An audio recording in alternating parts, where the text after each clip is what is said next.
আল্লাহ তাআলা জিজ্ঞাসা করবে, গোলাম কেন ইলম অর্জন করেছো, কেন কোরআন শিখেছো? লোকটা বলবে, আল্লাহ শুধুমাত্র আপনার সন্তুষ্টির জন্য কোরআন শিখেছি, ইলম শিখেছি। আল্লাহ তাআলা বলবে, না বান্দা, তুমি মিথ্যা বলতেছো।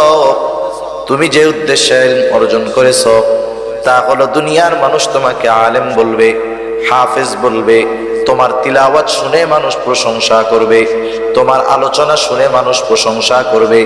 তুমি মানুষের প্রশংসার জন্য আলেম হয়েছো, কোরআন শিখেছো। তুমি দুনিয়ায় তো তা পাইয়াই গেছো, কারণ দুনিয়ার মানুষ তোমার কথার প্রশংসা করেছে, তোমার ওয়াজের প্রশংসা করেছে, তোমার তিলাওয়াতের প্রশংসা করেছে। সুতরাং আজকে আমি আল্লাহর তরফ থেকে তোমার জন্য কিছু নাই, তুমি চলে যাও, তোমার ঠিকানা হলো চিরস্থায়ী জাহান্নাম।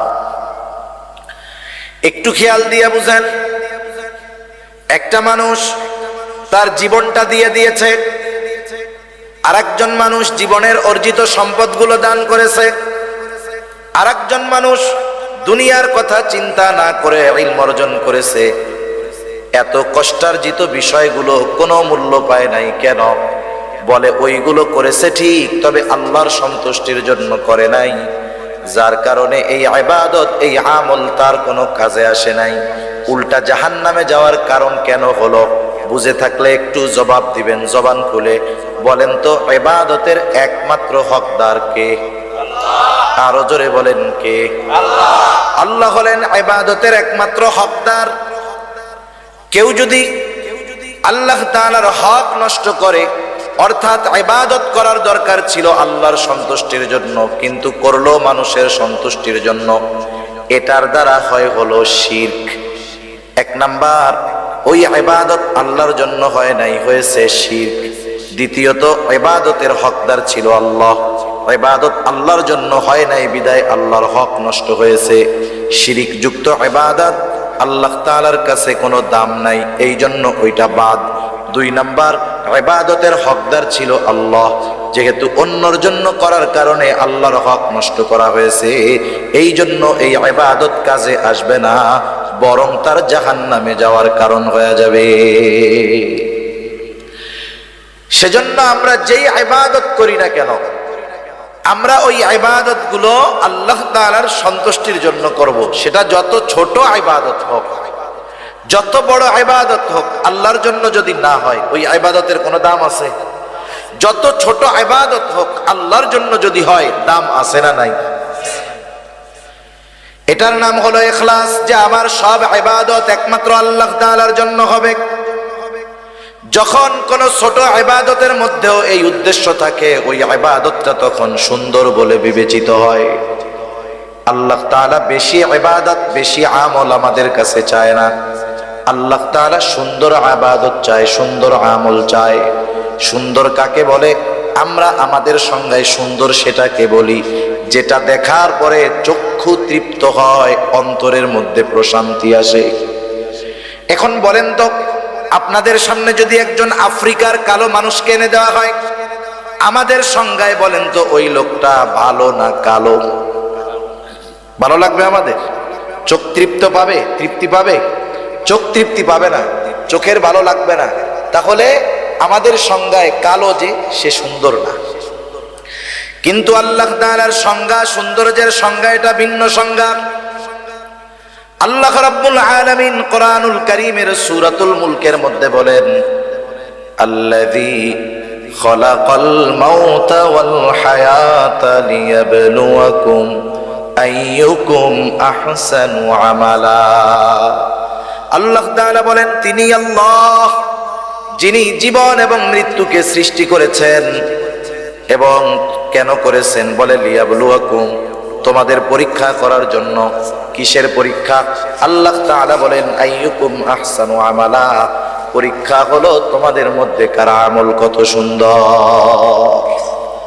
তাহলে আল্লাহ তাআলা বেশি ইবাদত চান না সুন্দর ইবাদত চান? জোরে বলেন, কি ইবাদত? সুন্দর ইবাদত আল্লাহ তাআলা চায়। এখন আল্লাহ তাআলার কাছে সুন্দর কোনটা? বলে যার নিয়ত সুন্দর, যার ইখলাস ঠিক আছে, ওই ইবাদত আল্লাহর কাছে সুন্দর। সুবহানাল্লাহ বলেন। যদি আমাদের সংজ্ঞায় সৌন্দর্যের সংজ্ঞা যেইটা, এটা যদি আল্লাহর কাছে হইতো তাইলে আফ্রিকার কালো মানুষগুলোর আর কোনো দাম থাকতো না, আফ্রিকার কালো মানুষের কোনো মূল্যায়ন থাকতো না। এজন্য আমরা আমাদের ইবাদতগুলোকে আল্লাহর কাছে সুন্দর করে তোলার জন্য যেই ইবাদতটাই করি একমাত্র কার জন্য করব? আল্লাহর জন্য। জান্নাতে যাইতে হলে বেশি ইবাদত লাগে না, তবে সুন্দর ইবাদত লাগে। এক সাহাবীর ঘটনা শুনে। রাসূল আকরাম সাল্লাল্লাহু আলাইহি ওয়াসাল্লাম একদিন মসজিদে নববীর মধ্যে আছেন, ফজরের নামাজের পূর্ব মুহূর্তে সাহাবায়ে কেরাম অপেক্ষা করতেছে নামাজের। হঠাৎ করে নবীজি বলতেছেন, এখন যেই ব্যক্তি দরজা দিয়ে ঢুকবে সে জান্নাতি। এই ঘোষণা যখন নবীজি দিয়েছেন, ঘোষণা দেওয়ার সাথে সাথে সবার নজর চলে গেছে দরজার দিকে। কে সেই সৌভাগ্যবান ব্যক্তি যার ব্যাপারে নবীজি এমন ঘোষণা দিলেন?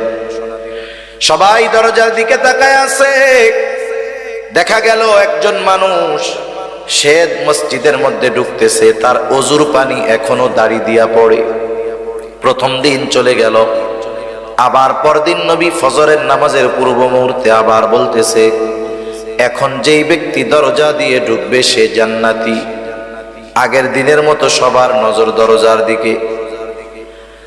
দেখা গেল গতদিন যেই ব্যক্তি ঢুকেছিল, যেই অবস্থায় ঢুকেছিল, আজকেও হুবহু সেই অবস্থায় সে মসজিদের মধ্যে প্রবেশ করলো। দ্বিতীয় দিন চলে গেল। এইবার তৃতীয় দিন আবার নবীজি ফজরের নামাজের পূর্ব মুহূর্তে বলতেছে, এখন যেই ব্যক্তি দরজা দিয়ে ঢুকবে সে জান্নাতি। সবার নজর আবার দরজার দিকে। কে সেই সৌভাগ্যবান ব্যক্তি যার ব্যাপারে নবীজি আজকে এই ঘোষণা দিলেন? তারা তাকায় দেখে, গত 2 দিন যেই ব্যক্তি দরজা দিয়ে ঢুকছে, ঢোকার সময় যেই অবস্থা ছিল আজকেও সেই অবস্থা। তার মানে নবীজির এই ঘোষণার পর 3 দিন পর পর এক ব্যক্তি প্রবেশ করেছে, যার ব্যাপারে নবীজি পরপর 3 দিন এই ঘোষণা দিলেন। ওই লোকটা যে জান্নাতি, কোনো সন্দেহ আছে নাকি? কোনো সন্দেহ নেই।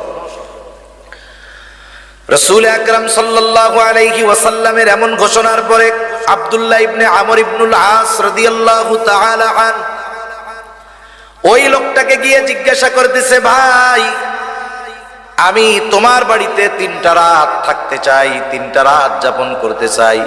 উদ্দেশ্য হলো নবীজি যেই ব্যক্তির ব্যাপারে এমন ঘোষণা দিলেন ওই ব্যক্তির কি স্পেশাল আমল আছে দেখার দরকার। কারণ এই দুনিয়াতে সব শ্রেণীর মানুষ তাদের স্পেশাল আমলগুলো নিরিবিলি রাতের বেলায় করে।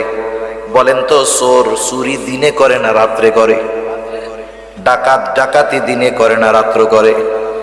বলেন তো, যারা আহলুল্লাহ বুজুর্গানে দিন, তারা তাদের স্পেশাল ইবাদত গুলো দিনে করে নাকি রাত্রে করে?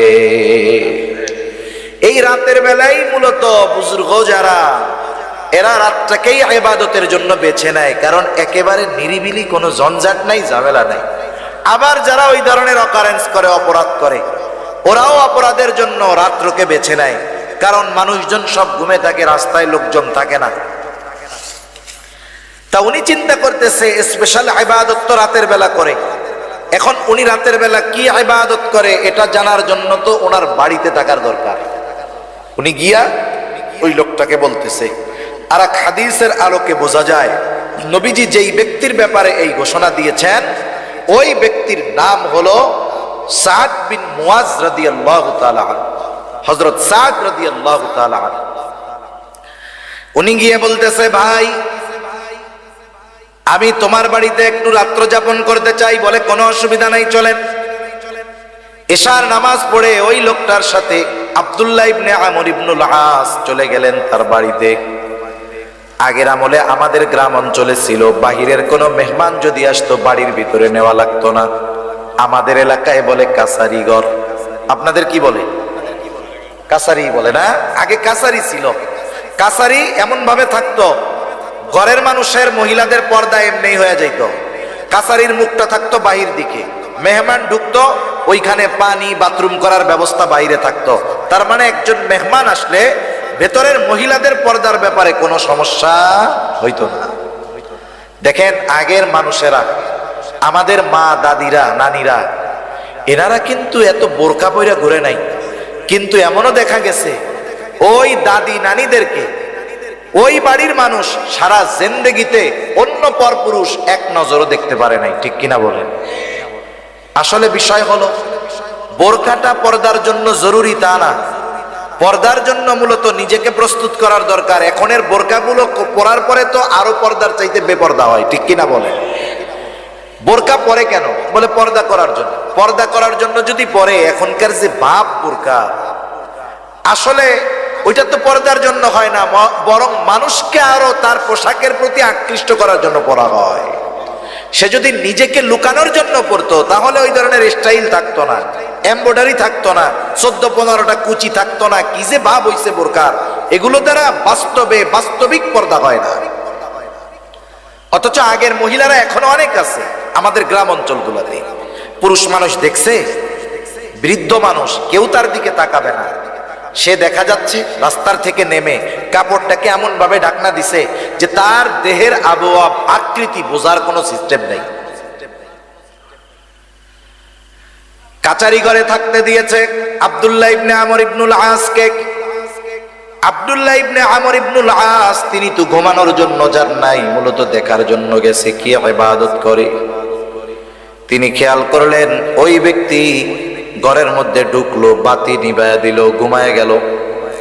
আব্দুল্লাহ ইবনে আমর ইবনুল আস সারা রাত সজাগ, কোন সময় উঠে আর কোন সময় কি ইবাদত করে দেখবে। কিন্তু দেখা গেল অপেক্ষা করতে করতে ফজরের আজান হয়ে গেছে, লোকটা ঘুমের থেকে উঠছে মাত্র। আজানের পরে ঘুম থেকে উঠছে, এরপরে জরুরত সারছে, এরপরে সে নামাজের জন্য প্রস্তুত হয়ে গেছে। তার মানে আজ রাত্রে সে কোনো স্পেশাল ইবাদত করে নাই। পরের দিন আবার বলতেছে, ভাই আমি আজকেও একটু সমস্যা, তোমার বাড়িতে থাকতে চাই, থাকতে দিবা না? কি বলে, হ্যাঁ থাকো। এইবার গত দিনের মতো সারা রাত জাগা, দেখে এশার নামাজ পড়ে ঘুমায়, ফজরের আজান দিলে ঘুম থেকে উঠে। 2 দিন পার হয়ে গেল। একটা মানুষ যদি কোনো ধারাবাহিক কোনো কাজ করে, ধারাবাহিক কোনো আমল করে, তাহলে ওই আমলটা পরপর 3 দিন সাধারণত বাদ যাওয়ার কথা না, যেহেতু তার কোনো অসুস্থতা নাই, তার কোনো শগল নাই, ব্যস্ততা নাই, যার কারণে ইবাদতটা বাদ যাইতে পারে। এইবার 3য় দিন আবার বলে, ভাই আজ রাতটাও আমি তোমার বাড়িতে একটু থাকতে চাই। বলে থাকো, কোনো অসুবিধা নাই। ওই রাত্রটাও সারা রাত সে জেগে থাকছে। দেখলো এশার নামাজ পড়ে ঘুমায় গেল, আর ফজরের আজান দিলে ঘুম থেকে উঠলো। এইবার আর নিজের কৌতূহলকে চাপায় রাখতে পারে নাই। আব্দুল্লাহ ইবনে আমর ইবনুল আস ওই লোকটাকে জিজ্ঞাসা করতেছে, বাইরে তোমার বাড়িতে 3 দিন থাকার কারণ আমার বাড়িতে থাকার জায়গা নাই এটা নয়, বরং এই 3 দিন তোমার বাড়িতে রাত্র যাপন করার কারণ হলো আগে পরপর 3 দিন ফজরের নামাজের পূর্ব মুহূর্তে হঠাৎ করে নবীজি ঘোষণা করতেছে, এখন যেই ব্যক্তি দরজা দিয়ে ঢুকবে সে জান্নাতি। আমরা সবাই তাকায় দেখলাম, কে সে? দেখলাম তুমি দরজা দিয়ে ঢুকছো। এই ঘোষণা পরপর 3 দিন নবীজি দিয়েছেন, পরপর 3 দিনই নবীজির ঘোষণার পরে তুমি দরজা দিয়ে ঢুকছো। আমি তোমার বাড়িতে রাত্র যাপন করার উদ্দেশ্য ছিল, আমি দেখতে চেয়েছিলাম তুমি স্পেশাল কি আমল করো, যার কারণে নবীজি তোমার ব্যাপারে, যদি আমার ব্যাপারে এমন ঘোষণা দিয়ে থাকেন এটা তো বড় শুকরিয়ার বিষয়। তবে তুমি যেই আশায় আমার বাড়িতে রাত্র যাপন করছো, ওই রকম কোন রাত্রিকালীন ইবাদত আমি করি না। তবে হ্যাঁ একটা জিনিস করি। কি করো? বলে রাত্রে যখন আমি ঘুমাতে যাই, আমাকে যারা কষ্ট দিয়েছে আমি তাদের সবাইকে মাফ করে দে। 5 ওয়াক্ত নামাজ পড়ি, হারাম হালাল বেঁচে চলি, যেটা সাধারণ কাজ, এর চাইতে বেশি কিছু করি না। এখন আব্দুল্লাহ ইবনে আমর ইবনুল আস বলতেছে, তুমি যে রাতের বেলায় শোয়ার সময় সকলকে মাফ কইরা দাও, অন্যান্যগুলো তো আমরা সব সময় করি, কিন্তু তুমি যে এই কাজটা প্রতিদিন করো, এই কারণেই আল্লাহ তাআলা তোমার ব্যাপারে জান্নাতের খোঁজখবরই নবীজির মাধ্যমে জানায়া দিয়েছেন। সুবহানাল্লাহ। তাহলে দেখেন, একটা মানুষ জান্নাতে যাওয়ার জন্য অনেক ইবাদত করতে হয় নাকি? তবে যতটুক করতে হয় ততটুক কার জন্য করা লাগে? তাহলে আল্লাহ তাআলার কাছে যদি আমল কবুল করাতে হয়, 1 নাম্বার দরকার ঈমান। জোরে বলেন কি দরকার? 2 নাম্বার দরকার হলো ইখলাস। কি? জোরে বলেন। ইখলাস তথা নিয়তের বিশুদ্ধতা। ভাইরে আওয়াজ ছাড়তে পারো না? তুমি কি বুঝতেছো কথা? আওয়াজ ছাড়ো, মুখ মিশায় কতক্ষণ বলা যায়? আমি কি বলতে চাইছি তুমি বুঝতে পারছো? তুমি বুঝছো?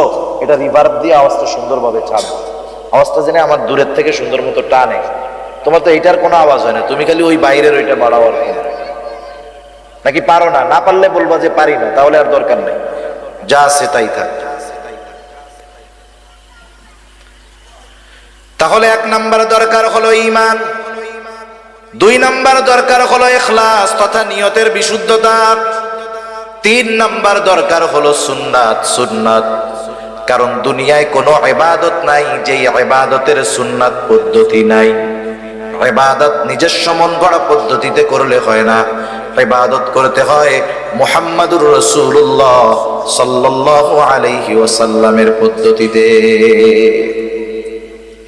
সুন্নাত হলো এমন এক জিনিস তথা নবীজির পদ্ধতি হলো এমন এক জিনিস, তুমি না পারলে থাক, আমি মাপছে, না পারলে থাক, যা আছে তাই করো। একটা হলো গাড়ি ভালো, গাড়ি ভালো যদি যে চালাইতে না পারে, চলবে, কাজ হবে, ওই গাড়ি খাদে পড়ে যাবে। আর একটা হলো গাড়িতে ডিফেক্ট আছে কিন্তু ড্রাইভার পাক না, দেখবেন ও ওইটারে নিয়ে চালায় চলে যাবে। এই অপারেটিং এর মধ্যে সিস্টেম আছে, আপনাকে জিনিস ভালো দিলেই হবে না, ওই জিনিস চালানোর মতো দক্ষ লোক দিতে হবে, নাইলে কাজ হবে না। জিনিস ভালো আছে কিন্তু আমি বুঝতে পারছি পাইলট শেষ, বাদ যে হয় নাই, এটা কি 10 সিপ দেওয়ার দরকার আছে নাকি? একটা দেখলে ওটাই তো বোঝা যায় যে বাদ হয়েছে কি হয় নাই। সেজন্য তোমার আর নড়াচড়ার দরকার নাই, আমি কষ্ট করে কইতেছি, অসুবিধা নাই। দুনিয়াতে এমন কোন ইবাদত নাই যেটার সুন্নাত পদ্ধতি নাই তথা নবীজির দেখানো পদ্ধতি নাই, এমন কোন ইবাদত দুনিয়াতে নাই। বরং দুনিয়ার কাজগুলো যদি কেউ নবীজির পদ্ধতিতে করে, ওই দুনিয়াবি কাজগুলোও ইবাদত হয়ে যায়। যেমন প্রতিদিন মানুষের কিছু করণীয় কাজ আছে, দৈনন্দিন কিছু জরুরত আছে, যেমন বাথরুম করা, বাথরুমে যাওয়া, এটা দৈনন্দিন একটা কাজ। একজন ফজরের আজান শুনে ঘুম থেকে উঠে গেল, ফজরের আজান শুনে ঘুম থেকে উঠছে, নামাজে যাবে, জরুরতে চাপ দিয়েছে, সে চিন্তা করতেছে নামাজে যদি দাঁড়াই, ফজরের নামাজের কেরাতটা একটু লম্বা, যদি ওই সময় নামাজের মধ্যে জরুরতে চাপ দেয়, ইবাদতের একাগ্রতা নষ্ট হয়ে যাবে। এই চিন্তা করে সে চিন্তা করলো তাহলে জরুরতটা পূরণ করে এরপরে মসজিদের দিকে যাই। এই নিয়তে সে বাথরুমের দিকে রওনা হলো। বাথরুমে যাওয়ার পদ্ধতি, সুন্নাত পদ্ধতি হলো 1 নম্বরে মাথা ঢেকে যাওয়া। সেটা আপনি টুপি দিয়ে ঢাকেন আর রুমাল দিয়ে ঢাকেন, গামছা দিয়ে ঢাকেন, অসুবিধা নাই। নবীজির সুন্নাত হলো মাথা ঢেকে বাথরুমে যাওয়া। আর বিজ্ঞানও বলে মাথা ঢেকে বাথরুমে যাওয়া উচিত। কেন? বলে বাথরুমের মধ্যে অগণিত ব্যাকটেরিয়া আছে, বাথরুমের মধ্যে অগণিত জীবাণু আছে। এই মাথার চুল এটা হলো অত্যন্ত সংবেদনশীল। দেখবেন মাথার মধ্যে খুশকি হয়, কিন্তু যার দাড়ি আছে এরা জিজ্ঞাসা করেন তো দাড়ির মধ্যে কখনো খুশকি হয় নাকি? চুলের চাইতে দাড়ি বড়, কিন্তু এই জায়গায় কেন হয়? বলে মাথার স্কিন, মাথার স্কিন যে চামড়া, এইটা বেশি সংবেদনশীল, এজন্য এই চুলও ময়লা টানে বেশি, মাথার চামড়াও ময়লা টানে বেশি। এজন্য যদি মাথা ঢাকা না থাকে, বাথরুমের এই জীবাণু ব্যাকটেরিয়া গিয়ে তার মাথার মধ্যে সমস্যা হতে পারে, চামড়ায় সমস্যা হতে পারে। বিজ্ঞান বলে এই কথা। আর নবীজি 1500 বছর আগে বলে দিয়েছেন বাথরুমে যাওয়ার সময় মাথা ঢেকে যাইবা। সেজন্য বাথরুমে যাওয়ার সময় মাথা ঢেকে যাওয়া সুন্নাত। কথায় কথা আসে তাই একটা জিনিস বলে দেই, আমরা তো এখন সভ্যকে আধুনিককে, যার ঘরের মধ্যে বাথরুম বেশি সে তত আধুনিক, ঠিক না? আপনি বাড়ি বানাইছেন, আগে বাথরুম থাকতো অনেক দূরে, এখন আপনি বাড়ি বানাইছেন, বাথরুম যদি ঘরের মধ্যে না দিয়া বাইরে দেন, মানুষ আপনাকে আধুনিক বলবে না, কিন্তু যদি ঘরের মধ্যে বাথরুম দেন দেখবেন এটাকে আরো আধুনিক বেশি বলে, ঠিক কিনা বলেন? আধুনিকতা কি হইছে? বাইরের বাথরুম ঘরে ঢুকছে, বাইরের পায়খানা কই ঢুকছে? ঘরের মধ্যে ঢুকছে। এই হলো আধুনিকতার নাম। এই বাথরুম ঘরে হওয়ার কারণে আমরা অনেক সময় মেসওয়াক, আমাদের ব্রাশ, এগুলো বাথরুমের মধ্যে রাখি, একটা র্যাকের মধ্যে রেখে দেয়। এখন বাথরুমের মধ্যে যখন থাকে ব্যাকটেরিয়া, জীবাণু থাকে, আপনি ঘুম থেকে উঠে পেস্ট লাগায় ব্রাশ করতেছেন, ওই জীবাণু ওর দ্বারা আপনার পেটে সমস্যা হতে পারে। এজন্য বিশেষ করে মেসওয়াক, ব্রাশ এগুলো বাথরুমের বাইরে রাখবো তো ইনশাআল্লাহ। এবার আপনি বাথরুমে ঢুকবেন, ঢোকার আগে দোয়া পড়তে হবে। অনেকে জানে না, ঢুইকা এরপরে দোয়া পড়ে। ঢোকার আগে দোয়া পড়বেন, এরপরে বাম পা দিয়ে ঢুকবেন, বাথরুমের মধ্যে বসলেন, জরুরত ছাড়লেন, টিস্যু ইউজ করলেন, পানি দিয়ে পরিষ্কার পরিচ্ছন্ন হইলেন। এরপরে ওযু যদি ভেতরে করার ব্যবস্থা থাকে ওযু করলেন, যদি বাহির হওয়ার দরকার হয় ডান পা দিয়ে বাহির হলেন, বাহির হওয়ার পরে দোয়া পড়লেন। আমি শুধু উল্লেখযোগ্য সুন্নাত গুলা বললাম। একটা মানুষ যদি সুন্নাত তরিকায় বাথরুম করে তাহলে ওই বাথরুম করার মধ্যে তার কমপক্ষে 10টা সুন্নাতের আমল হয়ে যায়। অথচ এই কাজগুলো আমরা দৈনন্দিন করি। আবার দেখেন, প্রত্যেক বেলা খানা খাই, খানা খাওয়ার সময় দস্তরখানটা বিছান, খানার সময় ডান দিক দিয়ে খানা শুরু করেন, খানার শুরুতে বিসমিল্লাহ বলেন, খানার দোষ ত্রুটি না ধরেন, খানাটা পড়ে গেলে উঠায় খান, প্লেটটাকে ভালো মতো চেটে খান।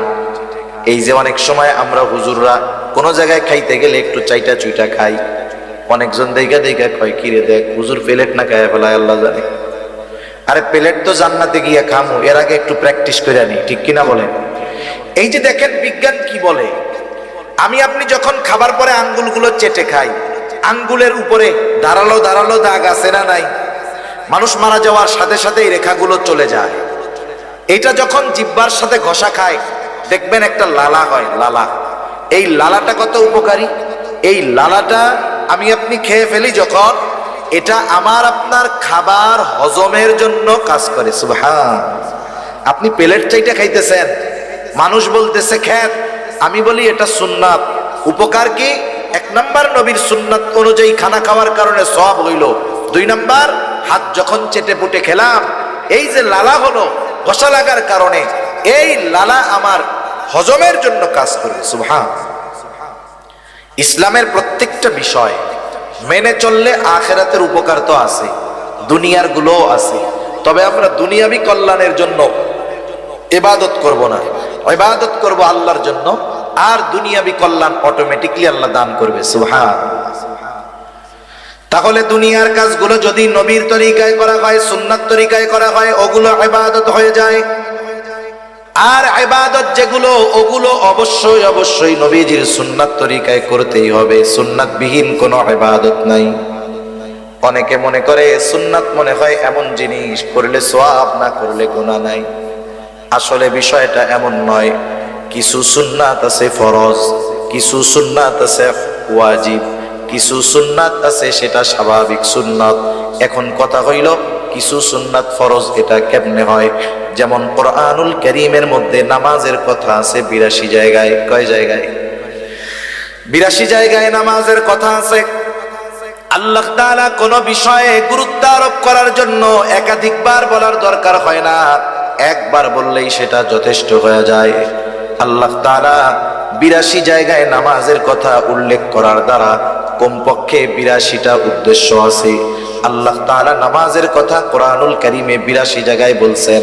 এখন যদি গোটা দুনিয়ার সব মুফাসসিরদেরকে একত্রিত করেন, সকলকে যদি বলেন আপনারা সবাই মিলে নবীর সুন্নাত বাদ দিয়ে, নবীর হাদিস বাদ দিয়ে শুধুমাত্র কোরআন থেকে ফজরের 2 রাকাত নামাজ আমরা যেই পদ্ধতিতে পড়ি, ওই পদ্ধতিগুলো শুধু কোরআন থেকে বের করে দিবেন, আপনারা সাধারণ মানুষও সহজে বুঝবেন।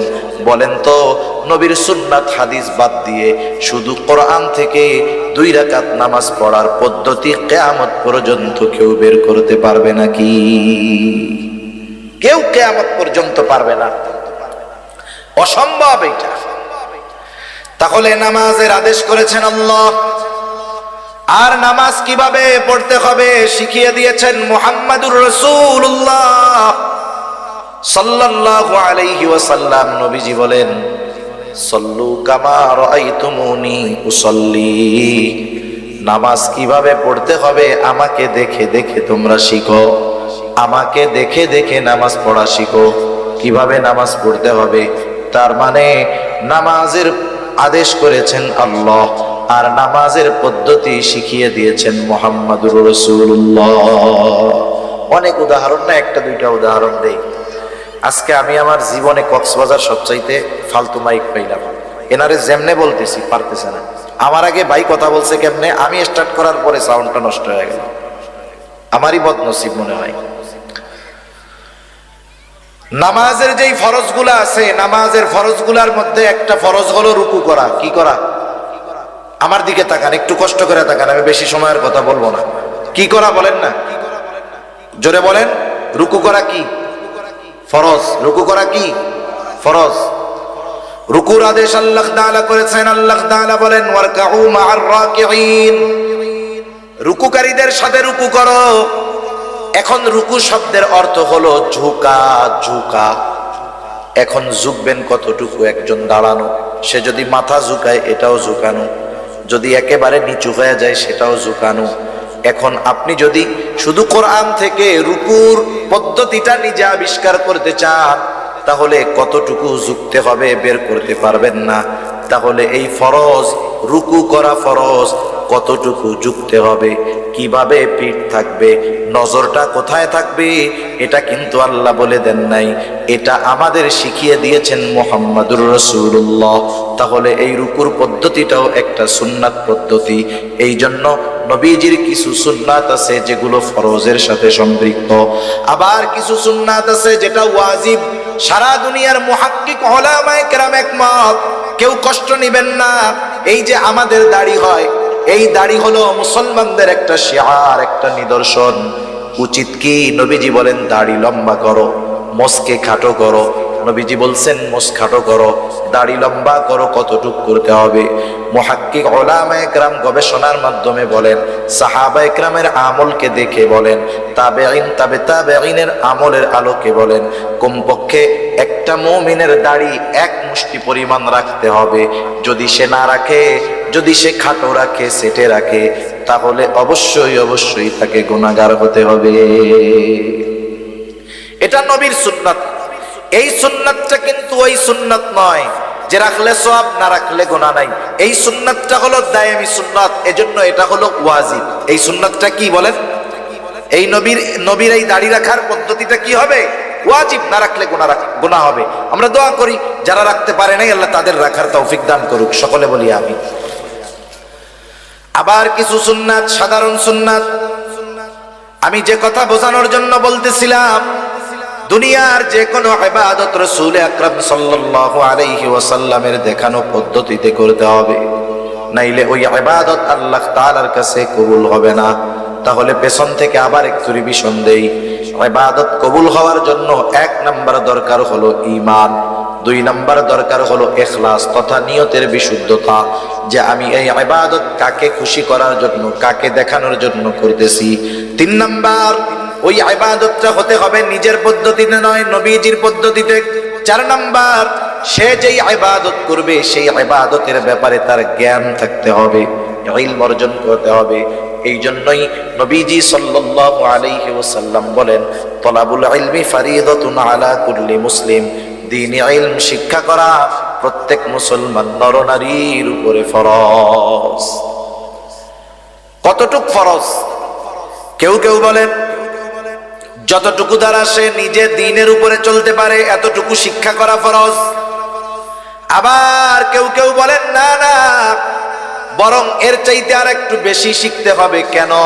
বলে আল্লাহ তাআলা কোরআনুল কারীমের সূরাতুত তাহরিম 28 নম্বর পারা, আল্লাহ তাআলা বলেন, ইয়া আইয়ুহাল্লাযীনা আমানু কু আনফুসাকুম ওয়া আহলিকুম নারা। আল্লাহ তাআলা বলেন, হে ঈমানদারেরা, তুমি নিজে জাহান্নামের আগুন থেকে বাঁচাও, অধীনস্থদেরকে জাহান্নামের আগুন থেকে বাঁচাও। তার মানে নিজেও বাঁচতে হবে, নিজের পরিবার পরিজনকেও বাঁচাতে হবে। কেমনে বাঁচবা? বলে নিজে আল্লাহ তাআলার আদেশ নিষেধ মান্য করার মাধ্যমে নিজে বাঁচো, আর অধীনস্থদেরকে মান্য করানোর মাধ্যমে বাঁচাও।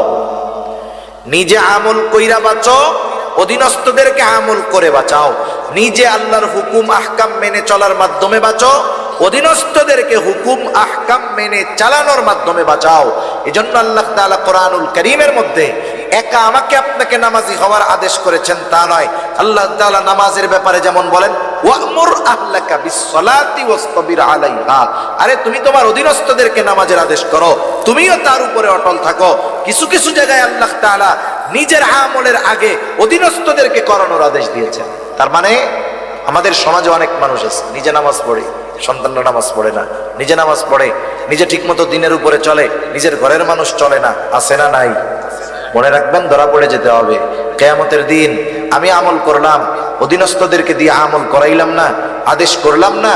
আরে যাদের জন্য রক্ত আপনি পানি বানাইলেন, যাদের জন্য সম্পদ উপার্জন করলেন, আপনার উপার্জিত সম্পদ যারা ভোগ করলো, আল্লাহ না করুক এই সন্তানগুলো, আপনার অধীনস্থ মানুষগুলো যদি কিয়ামতে জাহান্নামী হয়, আপনি যদি ইবাদতের পাহাড় নিয়ে ওঠেন, কিয়ামতের দিন ওই আপন মানুষগুলো আপনার আমার জান্নাতে যাওয়ার সবচাইতে বড় বাধা হয়ে দাঁড়ায় যাবে, ঠিক কিনা বলেন?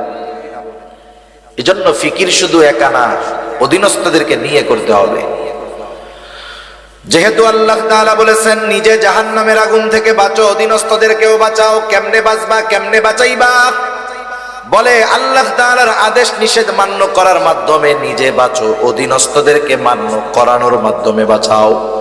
বুঝে থাকলে খেয়াল দিয়ে একটু জবাব দিবেন। বলেন তো, আল্লাহ তাআলার আদেশ নিষেধ মেনে চলতে হলে ইলমে দ্বীন দরকার আছে না নাই? আবার যদি আপনি আপনার পরিবার পরিজনকে দ্বীনের উপরে চালাতে চান, ইলমে দ্বীন জানার দরকার আছে না নাই? এই জন্য তারা বলতেছে একটা মানুষের ওই পরিমাণ দ্বীন ইলম অর্জন করা ফরজ যতটুকুর দ্বারা সে নিজে এবং অধীনস্থদেরকে জাহান্নামের আগুন থেকে বাঁচাতে পারে। এইটুকু পরিমাণ কমপক্ষে সকল মুসলমানের জন্য শেখা ফরজ। আমি জানি যে আমাদের সমাজে, আমাদের কমিউনিটিতে, আমাদের দেশে অনেক পাঁচ ওয়াক্ত নামাজি এই পরিমাণ ইলমে দ্বীন তার জানা নাই, আছে না নাই? এখন কি করবেন? আপনি যদি আপনার মসজিদের ইমাম সাহেবকে গিয়ে বলেন, হুজুর, রাসূল আকরাম সাল্লাল্লাহু আলাইহি ওয়াসাল্লাম তো বলছে দ্বীনি ইলম শিক্ষা করা প্রত্যেক মুসলমান নরনারীর উপরে ফরজ, কমপক্ষে ওইটুকু শিখতে হবে যার দ্বারা নিজে দ্বীনের উপরে চলা যায়, অধীনস্থদেরকে চালানো যায়। আমরা তো এই পরিমাণ মনে হয় জানি না। এটাকে বলা হয় জরুরতে দ্বীন। হুজুর, আমাদেরকে একটু জরুরতে দ্বীন একটু শিক্ষা দেন, যেটুকু শিক্ষা করা ফরজ। আপনার মসজিদের ইমাম সাহেব কি বলবে যে না এটা আমি পারবো না? বলবে? জোরে বলেন না, বলবে? বলবে না। সে চেষ্টা করবে শিখিয়ে দেওয়ার। আপনি যদি কোনো মাদ্রাসার শিক্ষকের কাছে গিয়ে, মাদ্রাসায় গিয়ে মাদ্রাসার প্রিন্সিপাল মুহতামিম সাহেবকে বলেন যে আমাদের এই জরুরতে দ্বীন শেখার একটা ব্যবস্থা করে দেন, বলেন তো তারা কি বলবে? আমরা পারবো না। তার মানে আপনার আমার শেখার ব্যবস্থা আছে, আমরা আমাদের গাফলতির কারণে শিখি না। এই না শেখাটা কি হচ্ছে? এক তো গুনাহগার হচ্ছি, দ্বিতীয়ত দেখা যাবে যে ইবাদত গুলো করতেছি ওই ইবাদত গুলোর মাসলা মাসাইল না জানা থাকার কারণে কোন সময় ইবাদত নষ্ট হচ্ছে নিজেও টের পাই না। যেমন ইমানের পরে সবচেয়ে বড় আমল হলো নামাজ। নামাজের কিছু বিষয় আছে ফরজ, কিছু বিষয় আছে ওয়াজিব। যেমন নামাজের বাহিরে ভিতরে 13 ফরজ। বলেন তো ফরজ ছুইটা গেলে নামাজ হবে নাকি? এক লোক নামাজ পড়তেছে, পাশেও আর একজন পড়ে, সে নামাজ শেষ করার আগে 2টা সাউ সিজদা দিছে, এরপরে আবার সে সালাম ফিরিয়ে নামাজ শেষ করেছে। পাশের জন এমনিই জিজ্ঞাসা করে, কিরে ভাই, তুমি যে সাউ সিজদা দিলা কারণ কি? বলে সাউ সিজদা কখন দেয়? বলে নামাজের ওয়াজিব ছুইটা গেলে সাউ সিজদা দিতে হয়, তাইলে নামাজ হয়ে যায়। কিন্তু ফরজ যদি ছুইটা যায়, বলেন তো নামাজ থাকবে না যাবে? এখন বলে সাউ সিজদা দিছস কেন? ওয়াজিব ছুটছে নি? কয় ওয়াজিব টোয়াজিব ছুটে নাই, একটু বায়ু বাইর হয়ে গেছিল। বুঝেন নাই? একটু বায়ু বের হয়ে গেছে, এই জন্য আমি সাউ সিজদা দিছি। এখন বলেন বায়ু যদি বের হয় ওযু থাকে না যায়? ওযু যদি না থাকে নামাজ থাকে না যায়? সাউ সিজদা একটা না 100টা দিলে কাজ হবে? কাজ হবে না। এজন্য ইবাদত সংক্রান্ত মাসলা মাসাইল গুলো জানতে হবে, একটার সাথে একটা কানেক্টেড। আপনি একটাকে বাদ দিয়ে আর একটা পারবেন না। যেমন দেখেন, নামাজের অন্যতম এক শর্ত কি? ফরজ।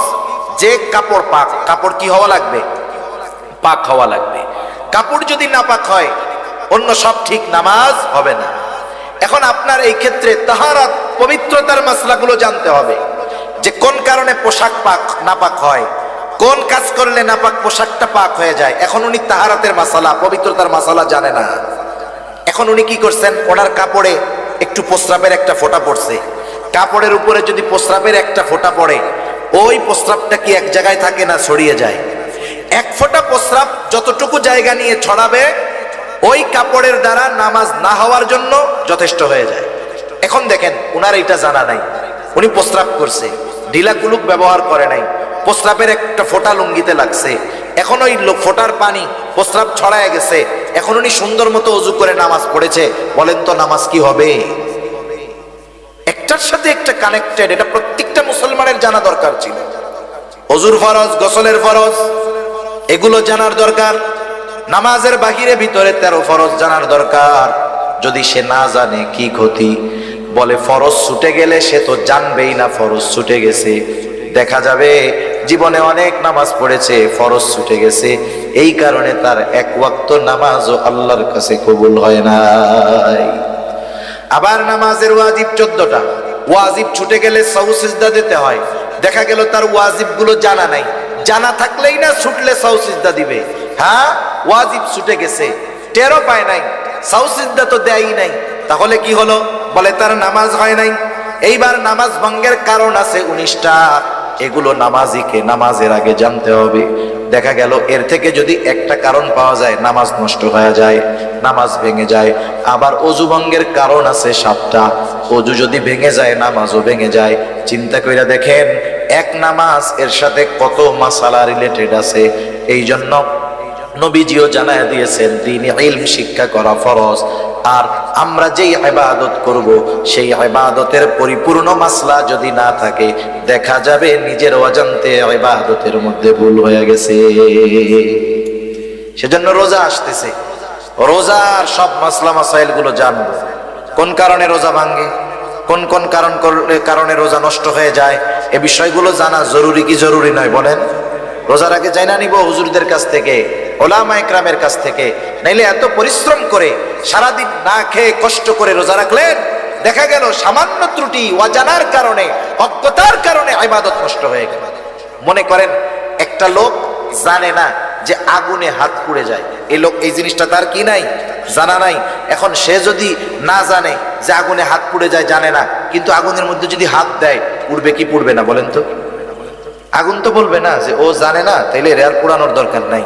এই জন্য মাসলা মাসাইলের বিষয়টা এরকম, যেগুলো জরুরতে দিন, এই বিষয়গুলো যদি আমরা না জানি, না মানি, যদি কোনো ত্রুটি বিচ্যুতি ইবাদতের মধ্যে হয়ে যায়, ওই বিষয়গুলো যদি আমার আপনার দ্বারা সংগঠিত হয়ে যায়, ইবাদত আমল নষ্ট হয়ে যাবে, আমি টের পাবো না।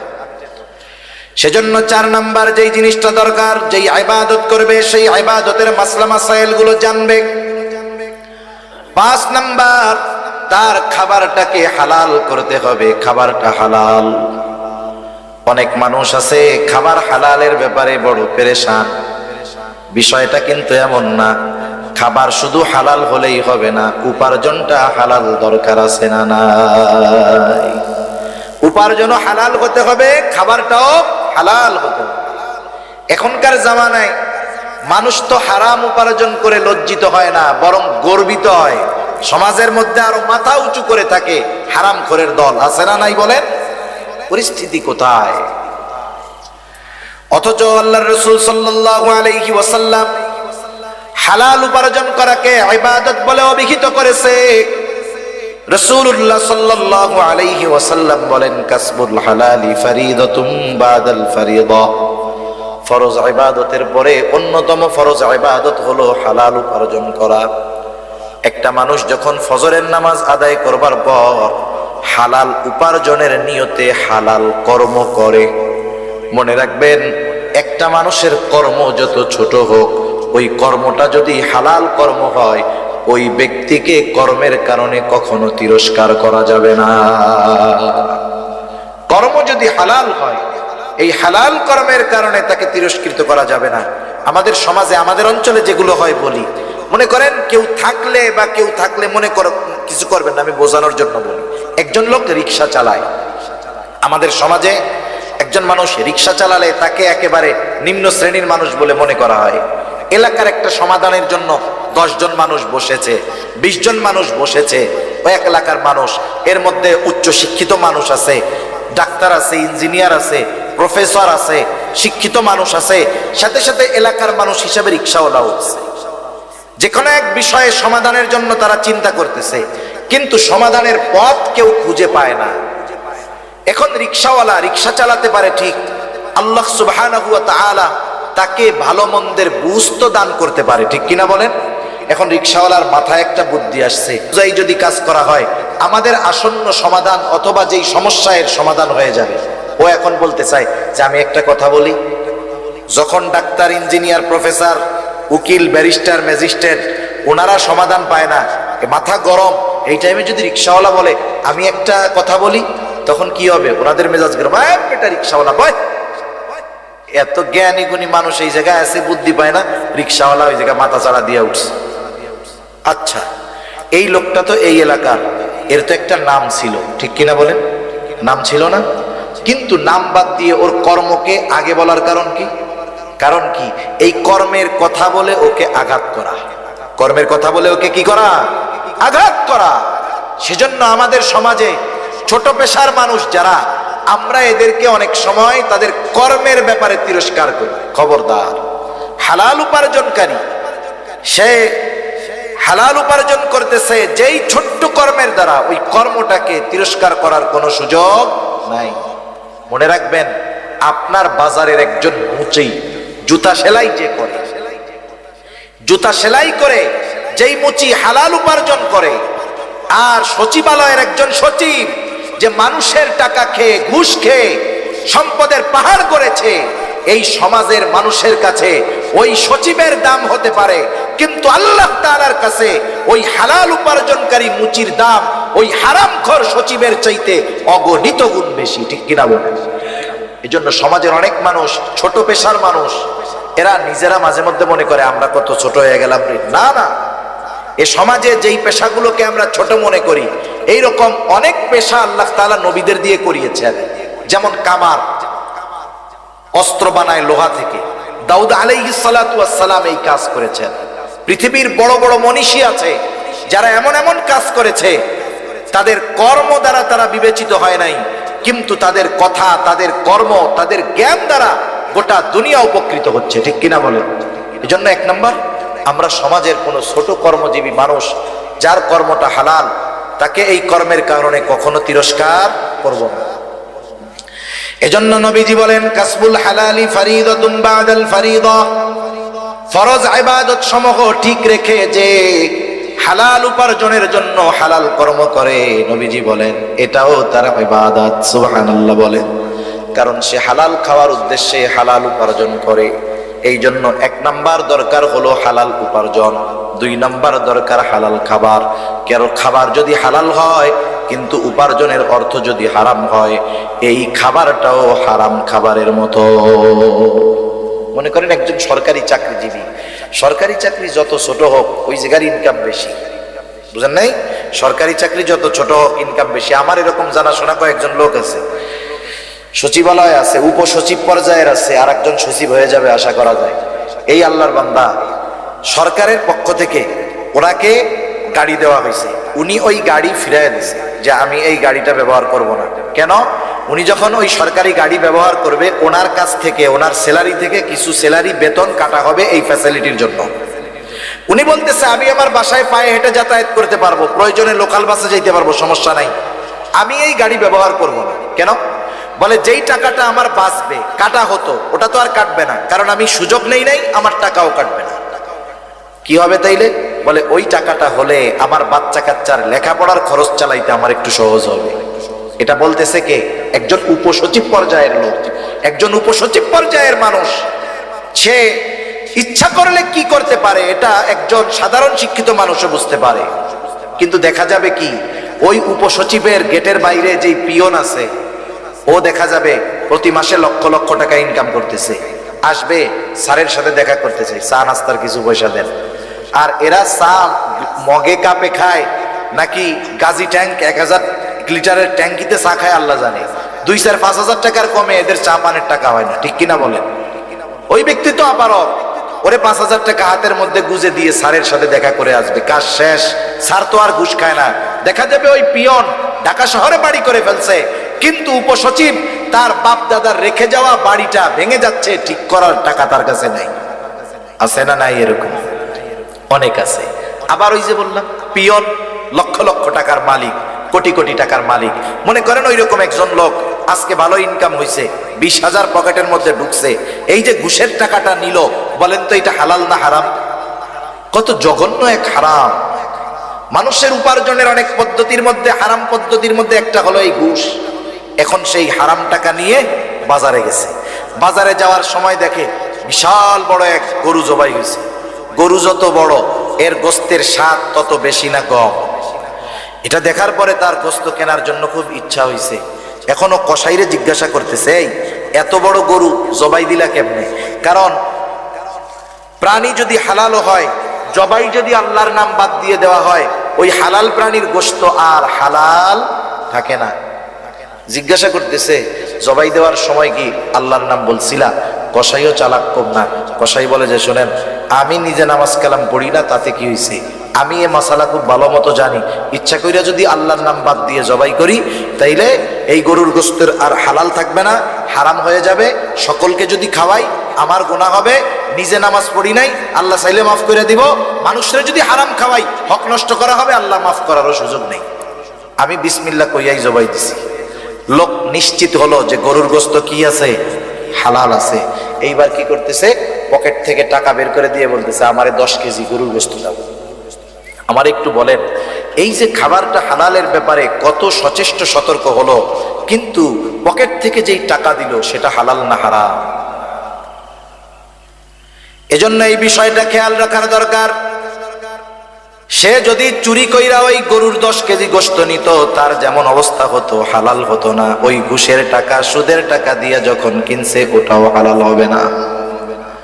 জুয়া খেলার টাকা দিয়েও যদি কিনে, হালাল হবে না। জুয়া তাস খেলা আসেনি আপনাকে ওইদিকে? হায় হায়, সমাজ ধ্বংস করে দেওয়ার এক পাপ এই জুয়া খেলা। সেজন্য যেহেতু আপনাদের জনপ্রতিনিধিরা আছে, মুরব্বীরা আছে, অনুরোধ থাকবে এই প্রজন্মকে হেফাজত করেন। এখন তো জুয়া খেলার জন্য অনেক কিছু লাগে না, মোবাইল একটা হইলে হইছে। কত জায়গায় দেখি বাজারের মধ্যে রিক্সাওয়ালা রিক্সা রেখে, সিএনজিওয়ালা সিএনজি রেখে 4 জন মোবাইলের মধ্যে লুডু খেলা শুরু করতেছে। কি চলতেছে? জুয়া চলতেছে, বুঝতেই পারবেন না। এখন তাস নিয়ে বসা লাগে না, মোবাইলের মধ্যেই 4 জনে তাস খেলতে পারে। অবস্থা খুব খারাপ। এই জুয়ার ভয়ানক থাবা থেকে এই জাতিকে, আগামী প্রজন্মকে হেফাজত করার দরকার, ঠিক কিনা বলেন? এর দ্বারা উপার্জিত পয়সা, সুদ ঘুষের পয়সা যেমন হারাম, এর দ্বারা উপার্জিত পয়সাটাও হারাম। তাহলে খাবারের ব্যাপারেও সতর্ক থাকতে হবে। খাবারটাও হালাল, উপার্জনটাও হালাল হতে হবে। এখন কথা হলো, কারো খাবার উপার্জন যদি হারাম হয়, তার ক্ষতি কি? বলে বড় বড় 4টা ক্ষতি আছে। কয়টা ক্ষতি? জোরে বলেন না কয়টা? 1 নাম্বার ক্ষতি, যে হারাম উপার্জন করে, হারাম খায়, তার দোয়া আল্লাহ তাআলা কবুল করে না। এই যে আজকে রাত্রে আল্লাহ তাআলা ক্ষমার ঘোষণা দিয়েছেন, ওই মানুষগুলোর জন্য ক্ষমার ঘোষণা নাই। তাদের মধ্যে অন্যতম হলো তারা যারা হারাম খায়। তাদের দোয়া আল্লাহ কবুল করবে না। দোয়া কবুল না করলে ক্ষমা হবে কেমন?